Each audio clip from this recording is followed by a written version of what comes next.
नमस्कार, स्वागत है आप सबका दिन भर के तमाम बड़ी खबरों के साथ। मैं हूं कवींद्र। शुरुआत हेडलाइन से। एस जयशंकर ने संभाला विदेश सचिव का काम। सुजाता सिंह ने छोड़ी नौकरी। कांग्रेस ने प्रधानमंत्री से मांगी सफाई। बीजेपी ने किया बचाव। वादों से मुकरने पर बीजेपी के केजरीवाल से 5 सवाल। आपने बताया हताशा। राहुल गांधी ने कहा सरकार बनी तो पहला फैसला ठेका कर्मचारियों को पक्की नौकरी। लोकायुक्त की सिफारिश पर उत्तर प्रदेश के 2 विधायकों की सदस्यता रद्द। बीजेपी और बीएसपी विधायक।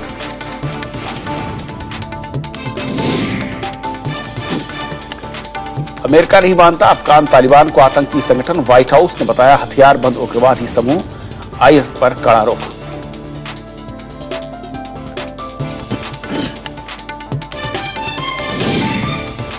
भारत में होगा 2016 का T20 विश्व कप। पहली बार अकेले मेजबानी करेगा बीसीसीआई। इंग्लैंड में 2019 का वर्ल्ड कप।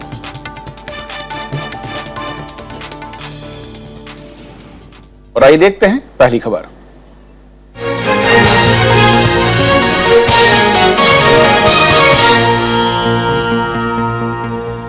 अमेरिकी राष्ट्रपति बराक ओबामा का भारत दौरा खत्म होते ही विदेश मंत्रालय में एक बड़ा फेरबदल किया गया है। सुजाता सिंह की जगह अमेरिका में राजदूत रहे एस जयशंकर को नया विदेश सचिव बना दिया गया है और उन्होंने आज से अपना काम शुरू कर दिया। कार्यकाल खत्म होने से 7 महीने पहले विदेश सचिव पद से हटाई गई सुजाता सिंह ने नौकरी से इस्तीफा दे दिया है। बुधवार देर रात सुजाता सिंह ने अपने पद से इस्तीफा दे दिया। सुजाता सिंह अगस्त 2015 में रिटायर होने वाली थी। कांग्रेस ने उन्हें हटाने के तरीके पर आपत्ति जाहिर की है। देश में सोच समझ के एक निर्णय किया गया था कि जो प्रमुख सचिव हैं इनका कार्यकाल निश्चित होगा। एनडीए सरकार के सत्ता संभालने के बाद विदेश मंत्रालय में ये बड़ा बदलाव है। बीजेपी ने कांग्रेस के ऐतराज पर कहा है कि ये सरकार का अधिकार क्षेत्र है। पुरानी सरकारें भी ऐसे बदलाव करती रही हैं। ऐसे कई सरकार करते आए हैं, तो इसमें कोई राजनीतिक बात मुझे नहीं दिखती और समझ में नहीं आता कि इस पर कौन सी राजनीतिक बात कांग्रेस पार्टी या अन्य पार्टी करने के प्रयास में। सुजाता सिंह की जगह एस जयशंकर ने ली है, जो 1977 बैच के आईएफएस अधिकारी हैं और अमेरिका में भारतीय राजदूत के तौर पर तैनात थे। जयशंकर 31 जनवरी को रिटायर होने वाले थे, लेकिन उन्हें 2 साल के लिए इस पद पर नियुक्त किया गया है। My priorities are the government's priorities. हालांकि इससे पहले एसपीजी, डीआरडीओ के प्रमुखों को उनके कार्यकाल खत्म होने से पहले ही हटाया जा चुका है। एनडीए सरकार ने इसके पहले भी कई निर्णायक ओहदों पर बैठे हुए अधिकारियों को हटाया है, लेकिन यह भी सच है कि इसके पहले की कई सरकारों ने भी ऐसे निर्णय लिए हैं। इसलिए जरूरत इस बात की है कि सरकार देश को यह आश्वस्त करे कि इस तरह के परिवर्तन से सरकार के कामकाज और निर्णय लेने की क्षमता बेहतर हुई है। राज्यसभा टेलीविजन के लिए दिल्ली से अखिलेश सुमन। तो नए विदेश सचिव पर और बातचीत करेंगे। हमारे साथ मौजूद हैं फॉर्मर डिप्लोमेट योगेंद्र कुमार जी। योगेंद्र जी, स्वागत है आपका। सबसे पहले तो ओबामा साहब का दौरा और ठीक उसके बाद मैं कहूं जयशंकर जी को विदेश सचिव की कमान, क्या संकेत सरकार की ओर से, क्या कहा जाए कि रिश्तों में जो एक नए अध्याय की हम लोग लगातार चर्चा कर रहे थे उसकी तरफ और तेजी से सरकार बढ़ना चाहती है? देखिए, ये जो परिवर्तन हुआ है इसके पीछे क्या कारण है उसके बारे में तो अटकलें जरूर लगाई जा रही हैं, लेकिन जहाँ तक जयशंकर जी का अपॉइंटमेंट का सवाल है, वो मेरे ही बैच के हैं, मेंबर हैं और हम लोग साथ में मॉस्को में शुरू किया था अपना करियर। सो बात यह है कि उनकी जो कॉम्पिटेंस है, उनके जो एक्सपीरियंस है, जो वाइड एक्सपीरियंस है, वो सिंगापुर में हाई कमिश्नर रहे, चाइना में रहे, फिर वॉशिंगटन में रहे, इसके अलावा रशियन स्पीकर हैं, सोवियत यूनियन का, रशिया काफ़ी उनको एक्सपीरियंस है, तो जापान में भी रह चुके हैं। तो इस प्रकार से जो उनका जो ओवरऑल एक्सपीरियंस है अगर देखा जाए, और आजकल की जो विदेश नीति के दृष्टिकोण से या विदेशी अंतर्राष्ट्रीय परिस्थिति से बदल रही हैं, अगर उसके हिसाब देखा जाए तो उनका जो पूरा प्रोफाइल है, प्रोफेशनल प्रोफाइल, वो इस काम के लिए बिल्कुल ही बहुत ही सटीक है और इसमें कोई शक नहीं कि उनको एक्सपीरियंस के पॉइंट ऑफ व्यू से देखा जाए सॉरी या कॉम्पिटेंस के पॉइंट से देखा जाए, वो वाकई इस काम के लिए बिल्कुल, मतलब इस जो ओहदा इनको है, जो उनको जिम्मेदारी दी गई है, उसके लिए वो पूर्ण रूप से सक्षम है। और क्या ये कहा जाए कि कुछ लोग ये भी कहते हैं कि जिस तरीके से ओबामा साहब का दौरा हुआ उसमें एक बड़ा रोल उनका रहा है, भले ही वो पर्दे के पीछे रहे हों? देखिए, वो तो दोनों ही का रहता है, राजदूत का भी रहता है बड़ा रोल और विदेश सचिव का भी रहता है बड़ा रोल, उसमें कोई शक नहीं है। लेकिन ये ज़रूर है क्योंकि उनका एक जो अनुभव है, उनका क्या प्रोफेशनल अनुभव जो आप कहें, वो वाकई काफ़ी विस्तृत है। और आज की जो परिस्थिति जैसे डेवलप हो रही हैं उसके अनुसार से मैं समझता हूँ कि बहुत ही अच्छा मतलब ये अपॉइंटमेंट है। और उनका जो अब तक का करियर रहा है, जैसे आपने खुद कहा है क्योंकि आपके बैच के हैं, चाइना के साथ, दूसरी तरफ रूस में रहे, वहाँ के बेहतर संबंधों को, कूटनीति को समझते हैं, अमेरिका में राजदूत रहे हैं, बदलते रिश्तों को भी भली भांति समझ रहे हैं। यानी कि आप ये कह रहे हैं कि जिस तरीके की एक मैं कहूँ कि ओवरऑल एक जरूरत थी, वो तमाम संभावनाएं वो उसमें देखते हुए उनको ये पद दिया गया। मुझे इसमें कोई शक नहीं है, क्योंकि जैसे मैंने बताया कि उनका पूरा, अगर उनका कैरियर देखें, आप कैरियर प्रोफाइल देखें और जैसे मैं बताया अनुभव देखें, और ख़ास तौर से आजकल जैसे बात चल रही है, ओबामा, राष्ट्रपति ओबामा की विजिट हुई यहाँ पे, उसके बाद हमारी जो है विदेश मंत्री चीन जा रही हैं और संभावना है कि प्रधानमंत्री भी चीन जाएंगे एक समय पे।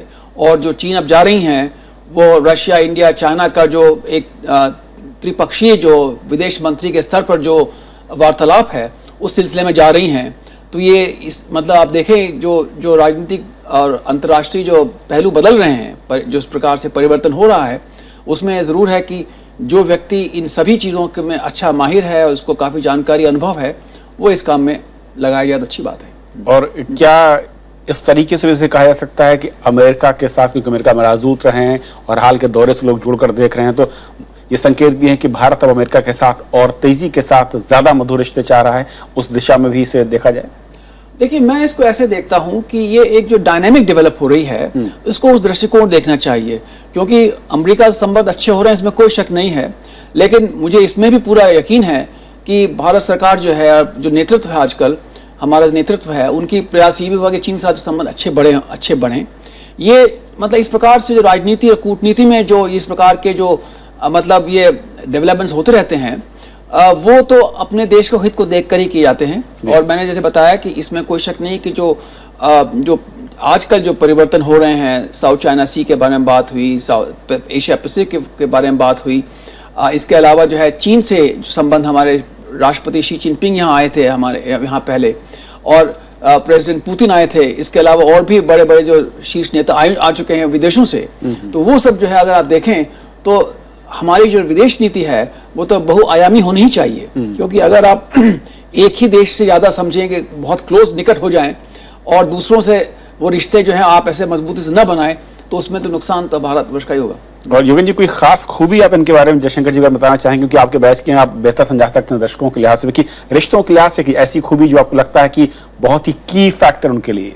देखिए, मैं समझता हूँ कि उनको ये जो, जैसे मैंने बताया कि आजकल जो मुख्य जो हमारे जो संबंध बातें हो रही, द्विपक्षीय संबंध, चाहे चीन के साथ हो या जापान के साथ हो, रूस के साथ हो या अमेरिका के साथ हो, और इन्होंने श्रीलंका में भी काम किया है, तो इनको जो है इन मुद्दों की पकड़ बहुत अच्छी है, इसमें कोई शक नहीं है। और बहुत ही प्रैग्मेटिक और बहुत ही सुलझे विचार से जो हैं ये इन चीज़ों को एनालाइज करते हैं। और इसमें जैसे आपको मालूम है, कूटनीतिक जो अनुभव है उसमें सेंटिमेंट का काम नहीं होता, उसमें तो खाली अपना विश्लेषण सही होना चाहिए और उसके अनुसार देखना चाहिए कि एक तो भारतवर्ष का हित किस में है और किस प्रकार के ट्रेंड डेवलप हो रहे हैं, उसके अनुसार ही है। और ख़ास तौर से क्योंकि ये जो पहल हुई है, ये प्रधानमंत्री के नेतृत्व में जो पहल हो रही है, उसकी जो गति है और उसका जो डायरेक्शन है, उसमें मैं लगता हूँ कि इनको समझ की बड़ी अच्छी है। मैं आता हूँ उस विवाद के ऊपर जो इस पद को लेकर पैदा हुआ, जिस तरीके से नियुक्ति और उसके बाद हटाने की जो बात, और सुजाता सिंह का अगर मामला देखें, कई तरह की बातें सामने आ रही हैं। क्या आपको लगता है वाकई कि थोड़ा सा और बेहतर तरीके से एग्जिट हो सकता है, होना चाहिए? अब ये तो देखिए, इसके बारे में तो कहना मुश्किल है, क्योंकि ये जो फैसले होते हैं ये appointments committee of the cabinet के लेवल पे होते हैं। तो उन्होंने कैसा, हालांकि जैसे आपको मालूम है कि जो फॉरेन सेक्रेटरी जो होते हैं उनका 2 साल का जो टर्म होता है वो एक्चुअली एक किस्म से होता है, 2 साल के लिए होते हैं। लेकिन ये भी क्योंकि इन सर्विस हैं ये, तो इनको ये है कि किसी भी वक्त जो अगर ज़रूरत पड़े तो या तो वो खुद छोड़ सकते हैं या उनको कहा सकता है कि हम जो है आपकी जो है मतलब आपके आवश्यकता नहीं है, और इसमें किसी और का भी अपॉइंटमेंट हो सकता है। इसमें कोई नई बात नहीं है, और पहले भी जैसे मालूम है और जगह पहले भी हो चुका है, इस सरकार में हुआ है, पहली सरकार में भी हुआ है। तो ये कहना तो मुश्किल होगा, लेकिन जैसे मैंने खबर पढ़ी और आपने मुझे बताया कि सुजाता सिंह ने जो अपना फेयरवेल मैसेज दिया है, उसमें कहा उन्होंने खुद ही इसके लिए अपना रिटायरमेंट के लिए उन्हें अपना उसके लिए उन्हें इच्छा जाहिर की थी, जो कि सरकार ने मान ली है। और असल में क्योंकि एक सवाल ये खड़ा होता है कि इस तरह के वरिष्ठ पदों पर और बहुत ही की रोल जहां पर होता है, उन पदों के लिए जब भी किसी की नियुक्ति हो रही है तो जो टर्म है उस टर्म के पूरे होने तक इंतजार किया जाए। क्या आपको लगता है कि इस तरह की बाध्यता होनी चाहिए जो परंपरा रही है, या फिर उस परंपरा से हटते हुए जब कई बार फैसले लिए जाते हैं तो सवाल खड़े होते हैं? नहीं, आपकी बात सही है कि अगर कोई आकस्मिक परिवर्तन होता है शीर्ष स्तर के ऊपर तो नेचुरली उसका प्रभाव पड़ता है संगठन के ऊपर, जो मिनिस्ट्री है, जो ऑर्गेनाइजेशन है, जो सर्विस है, उसके ऊपर उसका जरूर प्रभाव पड़ता है। और जो भी शीर्ष नेता बनता है, जैसे आजकल जयशंकर जो है फॉरेन सेक्रेटरी बने हैं, तो इनको भी जब ये मंत्रालय को चलाएंगे तो उसमें जो है मंत्रालय में जो है मोटिवेशन लेवल क्या है, मोरल क्या है, वो सब देखना इनको पड़ेगा और उसको देखते ही वो काम करेंगे। और इसमें कोई शक नहीं, जैसे मैं तो उनका व्यक्तित्व इस प्रकार का है कि उनको जो है सभी लोग लाइक करते हैं, सभी पसंद करते हैं और सब उनसे प्रभावित हैं। तो इस दृष्टिकोण से, लेकिन जहां तक आपने प्रश्न उठाया उसमें तो दो चीजें हैं, या तो सरकार कहे कि आप जैसे पहले वो खेदजनक घटना हुई थी वेंकटेश्वर साहब के बारे में, तब के जो प्रधानमंत्री ने कहा कि अब आप कुछ दिनों के बाद 84 के आसपास जो, हाँ 84 के बाद आप दूसरे अगले विदेश सचिव से बात करेंगे, तो एक वो जो तरीका था गलत था, उसमें सबने माना गलत तरीका है। लेकिन ये जो अपॉइंटमेंट है उसमें दोनों ही तरफ है, सरकार का भी अपना एक फैसला है और जो व्यक्ति विशेष है उसका भी फैसला है कि वो चाहता है कि नहीं चाहता है। अब जैसे आपने बताया, सुजाता सिंह ने कहा कि मैं खुद चाहती थी कि मैं वॉलंटरी रिटायरमेंट ले लूं, तो उन्होंने उसके लिए कहा और सरकार ने उनकी बात मान ली। ऐसा लगता है मुझे जो उनका मैसेज आया। योगेंद्र जी, बहुत बहुत शुक्रिया इस पूरे मसले पर हमसे बातचीत करने के लिए आपका। तो यदि हमारी पहली खबर, छोटा सा ब्रेक उस पार दिन भर की दूसरी बड़ी खबरें।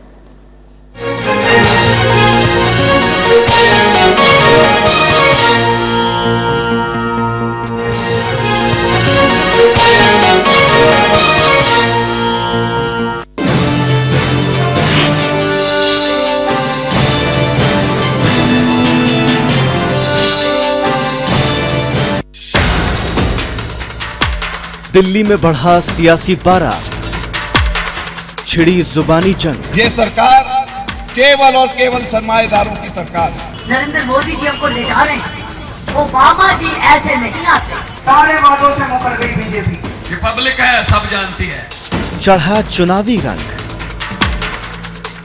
देखिए देश देशांतर दिल्ली का रण, आज रात 8:30 बजे। Hello and welcome to IST. I'm Siddharth Vardarajan and my guest today is Mr. Ali Akbar Torkan. Because of sanction, we have lost 60% of the capacity of oil export. Iran is the first country that are against extremism.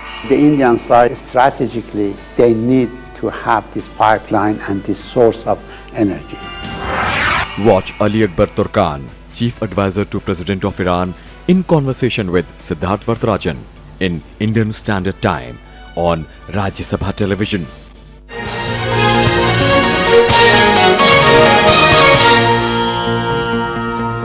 और बात दिल्ली चुनाव की।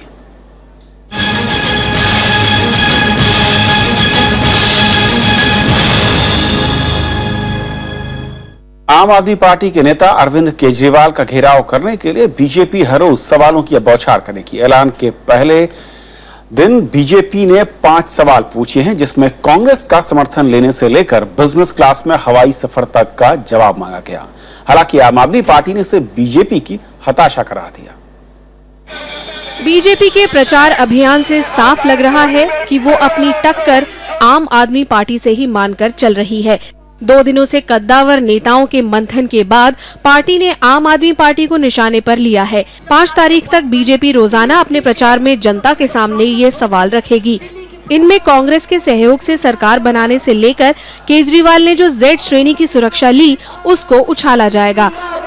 साथ ही कांग्रेस के प्रति नरमी बरतने और VIP तौर तरीकों पर भी सवाल है। भारतीय जनता पार्टी अरविंद केजरीवाल साहब से प्रत्येक दिन 5 सवालों का उत्तर चाहेगी, ताकि दिल्ली की जनता को पूरी सच्चाई, उनके मन में क्या है, उनकी सोच क्या है, उसके बारे में जानकारी मिल सके। हालांकि आम आदमी पार्टी ने इसे बीजेपी की छटपटाहट करार दिया है। पार्टी के मुताबिक बीजेपी अपने वायदे करने के बदले आम आदमी पार्टी पर सवाल उठा रही है, जबकि उनकी पार्टी जनता को ये बता रही है कि सत्ता में आने पर वो क्या काम करेगी। आम आदमी पार्टी ने कहा कि बीजेपी एक तरफ बहस से भागती है और दूसरी तरफ पार्टी से सवाल भी पूछती है। हिंदी में कहते हैं ना, खोदा पहाड़ निकली चुहिया, और वो भी मरी हुई। मैं भी सोच रहा था प्रेस कॉन्फ्रेंस में पता नहीं क्या सवाल उठाने वाले हैं। बीजेपी वाले दोस्तों से इतना मेरा रिक्वेस्ट है कि थोड़ा कुछ तो नया लेके आए ना। देखिए, न्यूज में कुछ तो न्यू होना चाहिए। इतने पुराने और बासे सवाल उठा के कैसे वो करेंगे। बीजेपी जहां अब सीधे आम आदमी पार्टी पर चोट करने का इरादा जाहिर कर रही है, वहीं आम आदमी पार्टी का कहना है कि वो किसी भी मुद्दे पर खुली बहस के लिए तैयार है। अन्नू दीवान के साथ bureau report, Rajya Sabha TV.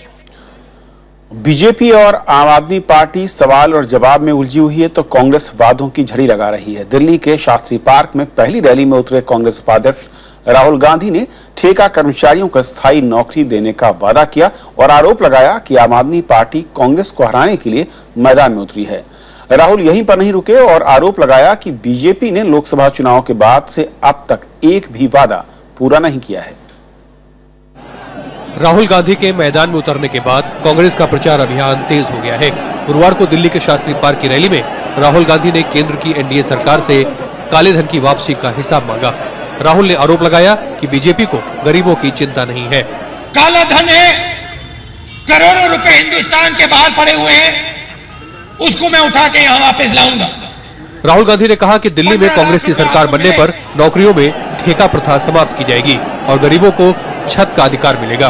Rahul ने आम आदमी पार्टी को भी जमकर निशाने पर लिया। दिल्ली का चीफ मिनिस्टर केजरीवाल जी धरने में बैठे हुए, ऐसे सरकार नहीं चलती।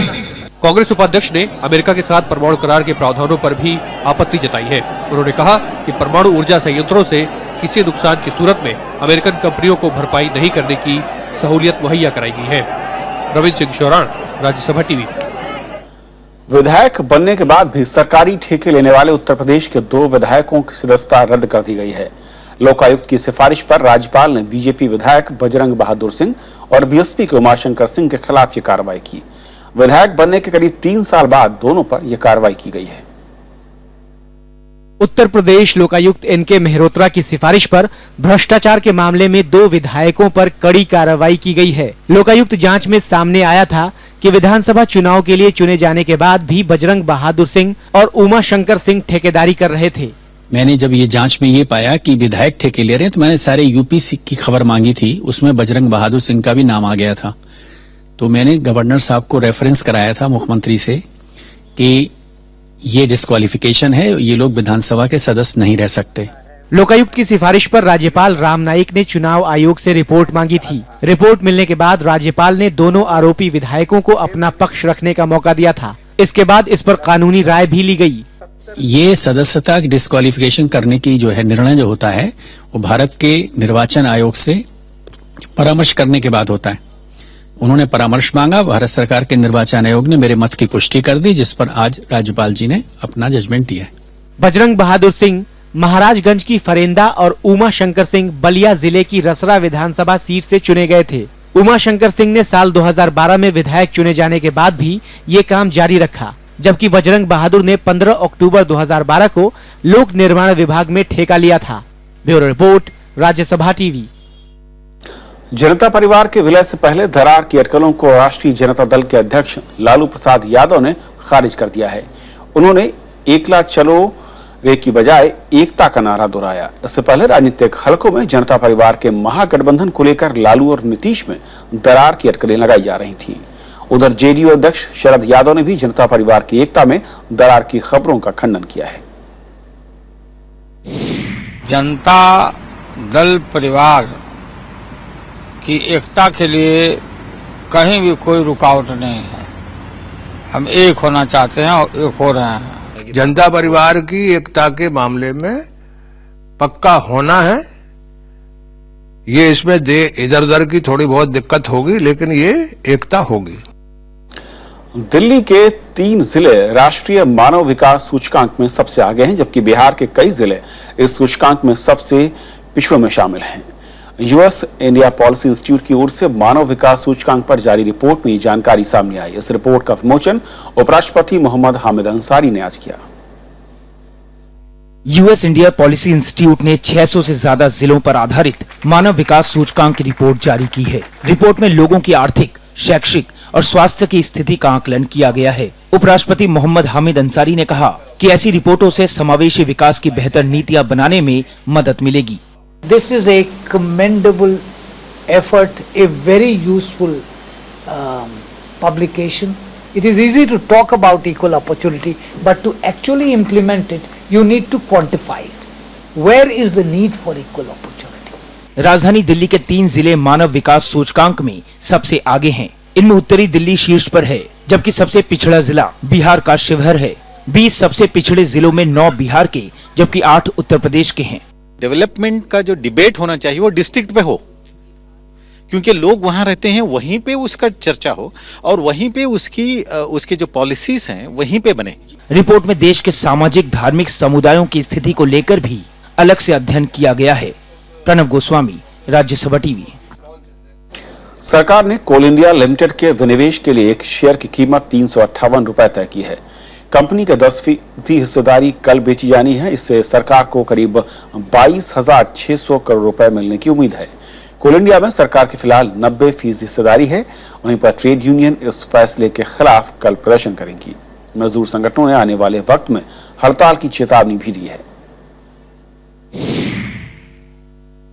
आर्थिक विकास को मापने के तरीके में केंद्र सरकार बदलाव करने जा रही है। नेशनल अकाउंट के लिए आधार वर्ष 2004-05 से अब 2011-12 किया जाएगा। इसकी घोषणा कल किए जाने की संभावना है। इसकी सिफारिश संयुक्त राष्ट्र के नेशनल अकाउंट सिस्टम ने 2008 में की थी। इससे भारत आर्थिक विकास के आंकड़ों की तुलना दूसरे विकसित देशों से कर सकेगा। माना जा रहा है कि इस बदलाव से राजकोषीय घाटे को जीडीपी के 4.1% तक रखने में मदद मिलेगी।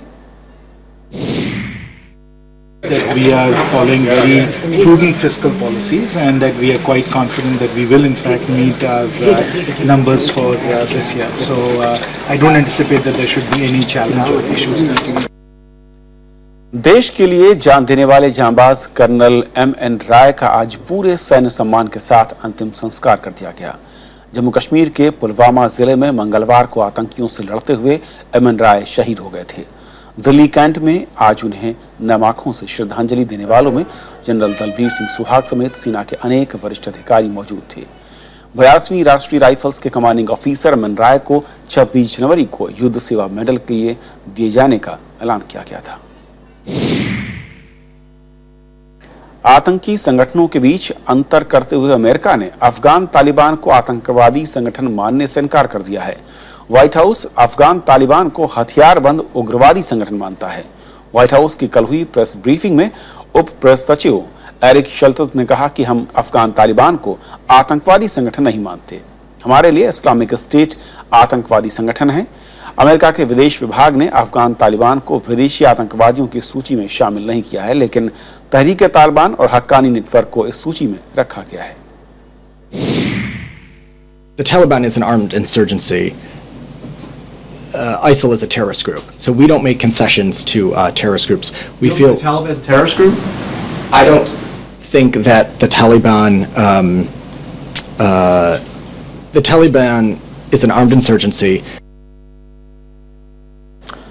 और भारतीय खेल प्रेमियों के लिए एक अच्छी खबर है। 2016 में होने वाले T20 विश्व कप की मेजबानी भारत करेगा। दुबई में आईसीसी की बैठक के बाद आज इसकी घोषणा की गई। T20 का सबसे बड़ा टूर्नामेंट 11 मार्च से 3 अप्रैल 2016 के बीच होगा। पहली बार बीसीसीआई अकेले किसी बड़े टूर्नामेंट की मेजबानी करेगा।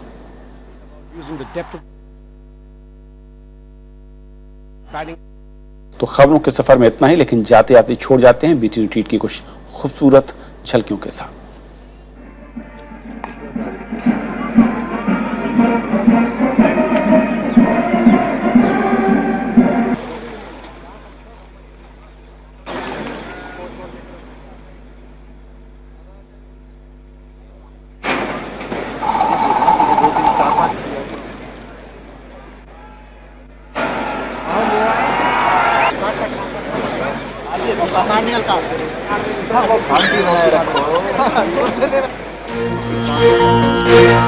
रखो